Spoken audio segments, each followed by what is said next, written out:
everyone, in this video I would like to talk with you what a new student who is accepted into the Finnish University of Applied Sciences or just the Finnish University should do after he or she gets an acceptance letter. Actually, it depends on the university. Some universities send the direct instructions what a student should do, and I've heard that some of them doesn't actually provide needed guidance. And there are so many things to do, there are so many things to think about, and I think when you can go through this process step by step, and I can probably help you with some things here by giving some tips, then the whole process is a little bit less nervous than it can be. And all this bureaucracy, it's very hard and I still don't like it. But yeah, I would like to start right now because there are a lot of information and I do not want this video to be too overburdened or too long. So let's start. So the first thing, you got an acceptance letter, you got an invitation from the university and you're super happy, but then you should do after this a lot of things that will lead you to Finland, actually, to studying there. So the first thing that you should do after it, when you're sure that this is the university you want to study at, you should confirm your place, your study place. And usually the universities send the link where you can do so. So by confirming your study place, you say that yes, I would like to study at your university. Then you should confirm your attendance. It's a little bit different. Attendance means that you say that I will be present during this first semester. I don't remember, but I think that even during the first year, it was only attendance per semester. And I don't know how it works in other universities, but at YAMK we should have used the same link with the help of which we confirmed our study place, and there we should have accepted, we should have confirmed our attendance. That's it. What you should do to confirm your status, to say that yes, I'm now a student. The next step, I wasn't sure which point I should put firstly. There are two important things to do. The first one is to apply for your document for the residence permit. It's called a studying residence permit, and it actually gives you the right to stay in Finland for the whole period of your studies. And it gives you the opportunity to be present at any European country for more than 90 days. So it differs from the traveling visa because it actually gives you the chance to stay in Europe for a long time for a reason, of course, and usually you can get the residence permit for 1 or 2 years. And the second thing that I wanted to mention before we start talking about the whole process of residence permit application is the payment for studies. And I would highly recommend you, if you have such an opportunity to pay for your studies in a short period of time after you confirm the study place, to do it before you apply for the residence permit. And there is a reason for it. When you have a confirmation that you paid for your studies, it means that you should provide then for the embassy only the evidence that you have money to live in Finland. And then you also attach the document that you paid for your studies. If you haven't paid for your studies before you applied for the residence permit, then you also should have money on your bank account that provide the information, that provide the evidence that you can not only live in Finland, but you have also money to pay for your studies. So you have to provide evidence of more money. And of course, to some extent, I think it's harder. So it's better that you pay for your studies, then start your application for residence permit. Now, the actual process of residence permit application. Of course, it differs in different countries, and everything I say now is I say about Russia. And but I think that more or less the processes are the same. It probably takes different times and different payments, but I think it doesn't differ too much. So The whole process is not hard at all. You just should be very attentive and should understand which information you should give where. So the first thing you should make sure of is to collect all the needed documents for the application. You can visit the website, I think it's migri.fi. I will put the link below the video and probably somewhere here.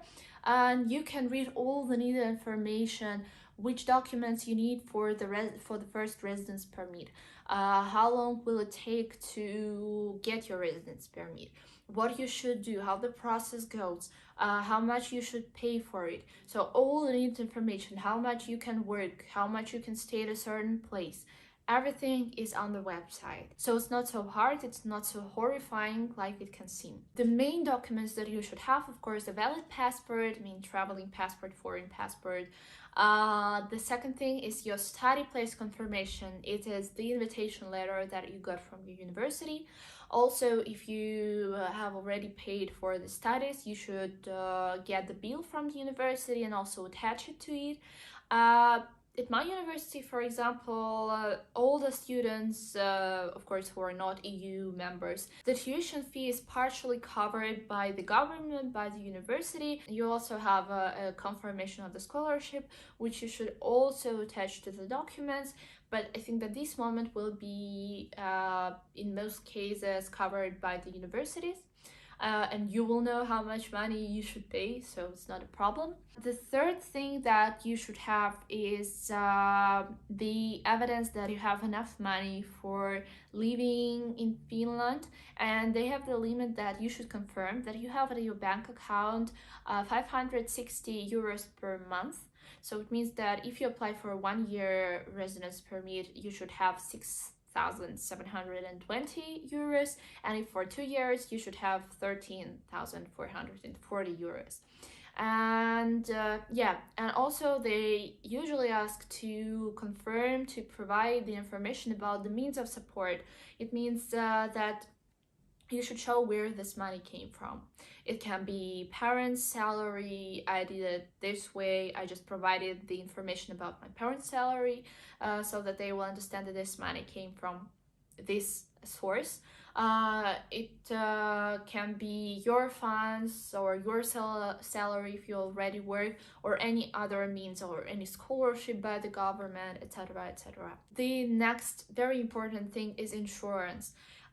You should have insurance that covers the costs, the pharmaceutical expenses up to 40,000 euros. I don't know how much money the insurance costs in other country, but in Russia it's possible to find insurance for 1 year approximately for 200 euros. So for 2 years it will be 400 euros. And just try to find the company that covers the costs at least in all EU countries, because it will be easier for you than, I know Swiss Care, that a lot of students use this insurance company, but I use the Russian one, so I cannot really recommend. Just try to find the cheapest, one of the cheapest and best options that provides you the insurance, at least again in Europe. And the last thing here, it has a photo, but I think everyone has an opportunity to take photo like in passport, and also on the website they have the guidance how the photo should look like. So normally you can apply electronically and you can attach all the documents there, you can fill out the form there, and it will be cheaper for you because for the electronic form you have to pay 350 euros. For the first residence permit you always pay more than for the extended residence permit, and it usually takes from 1 to 3 months. I got my residence permit in 1 month. So now I think the process with the residence permit is almost done. You just apply the documents, and then they will ask you to choose point or the location or the embassy at your country, the embassy of Finland in your country that you will have to visit you choose the appointment and you visit the embassy. The earlier you do it, the better it is, because only after this appointment your application, your residence permit is being processed and is starting to be created physically. Visit the embassy that is comfortable for you. Why you should visit the embassy? Because this way you confirm, you identify yourself, you confirm that yes, it is me. Also, I would recommend you, after, for example, the process of application or even before it, start looking for the flat, for the shared flat or where you'd like to live. The earlier you do it, the better it is for you, because you can, I think there is always in every city a company that is very famous that provides shared flats for students, and there is more or less cheaper than when you just decide to rent the house or the flat on your own. And you can see all options, you can look through all the options that they have. I live in Kos and they provide... Леся, ну-ка уйди. So for example, in my case, I live in Kos and they provide flats for students, for exchange students, and I pay 317, I think, something like this, euros per month. And when I booked my flat 4 months before I actually arrived, and I had an opportunity to leave a comment that I would like to have a flat in this building. I would like to have this room because we had rooms A and B, and they gave me such an opportunity to choose this room. And I think it's only because during that time not a lot of people tried to find the flat, and it means that I had more opportunities to choose, more opportunities to get the flat that I'd like. So yeah, try to search for the flats that you like, try to book them beforehand. When you find the flat, I would recommend you to check whether whether the flat has furniture or not. Mostly in my cases, the furnished flats, they are provided for exchange students, but I know some people who live already with the furniture, the course provided them with such an opportunity. Think about whether you need it or not, or you can just buy them from other students who live, or at some websites, all the things that you need. Да лезь! Что ж такое-то, а? Какая противная девочка. Что? Что, не просись туда потом. Отстань. Ну иди сюда, иди. Another thing to be mentioned about the flat: always check which facilities, which opportunities does the building provide, because for example, when you have the laundry in your building, it's very comfortable because for example, in my district, we have only 2 buildings that have washers and dishers and dryers, sorry, and I'm very happy that I have it in my building, because in winter, for example, I don't have a big desire to go outside a few times and firstly to put my clothes, then to take it back, then again to put it to the dryer, then again to take it away. So yeah, it's very comfortable when you have your laundry at the building where you live, but of course it depends on your preferences, on your wishes, desires, etc, etc. I think that mostly all the buildings have common saunas in Finland, and that's pretty great. So now actually only a few things left. The first one is to get your residence permit at the embassy, and then just to arrive a little bit earlier before your studies start. I recommend you, it's such kind of recommendation that is hard to do, but when you can find someone who already lives there, who already studies there, the place where you are going to, it will be very great. It will provide you at least a little support, and you will feel more comfortable. That especially during the year when I came to Finland, my parents were not able to come with me because I was 18 years old already, and I had one person who could help me there. He helped me with the furniture, and he actually met me during the day I arrived, and it was kind of nice because I didn't know anyone there, and even this little support, it always makes you feel a little bit more comfortable, even if you don't know the person too well. But he can or she can give you advice. This person can help you with something, at least at the beginning.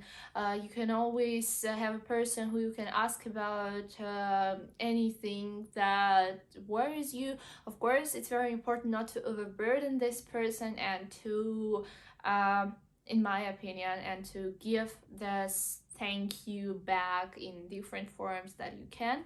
But yeah, it probably makes you a little bit less nervous than it is, because move to another country, to another city, is always a little bit stressful.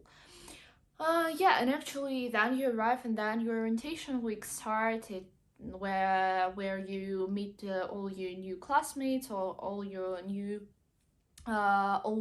teachers, and you just get acquainted a little bit with the program, with university, with the city, etc. So yeah, that's actually it. So it's not very hard as it can seem.